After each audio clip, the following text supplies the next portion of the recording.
कभी कभी लोभ व्यक्ति को इतना अंधा बना देता है कि उसे अपने जीवन की भी परवाह नहीं रहती। मनुष्य तो मनुष्य, पशु पक्षी ये सब भी लोभ का शिकार हो जाते हैं। एक बार की बात है, भगवान बुद्ध अपने शिष्य को शिक्षा देते हुए एक कहानी सुनाते हैं कि कैसे लोभ किसी की जान भी ले सकता है। एक बार देश में भीषण अकाल पड़ा।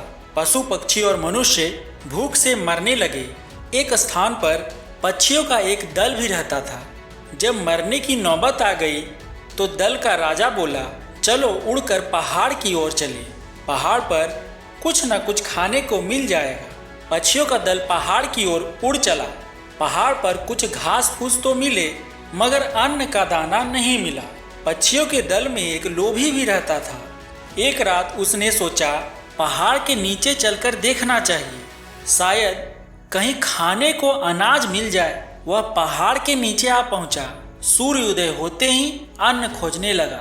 अचानक उसकी नज़र शहर की ओर जाने वाली एक सड़क पर पड़ती है। वह यह देखकर प्रसन्न हो गया कि वहां से कुछ बैलगाड़ियां आ रही हैं, जिन पर बोरी लदी हुई है। पक्षी ने सोचा, अवश्य ये अनाज की ही बोरियां होगी, पेट भर खाऊंगा और इकट्ठा भी कर लूंगा। बैलगाड़ियों पर अनाज की ही बोरियां लदी हुई थी। पक्षी ने चोंच से मारकर बोरी में छेद कर दिया। अनाज के बहुत से दाने सड़क पर गिर गए।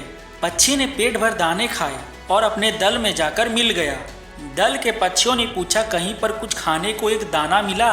तो उस लोभी पक्षी ने कहा, अनाज तो दिखाई दिया था, मगर वहां पर शिकारी खड़े थे। दूसरे दिन भी उसने ऐसा ही किया। ऐसे में वह यह बिल्कुल ही भूल गया था कि वह सड़क था और सड़क पर एक के बदले दो गाड़ियां भी आ सकती हैं। अचानक से पीछे से दूसरी बैलगाड़ी आ गई और वह बैलों के पैर से कुचलकर मर गया। पक्षियों का दल जब उसे खोजने निकला तो देखा पक्षी मरा पड़ा था।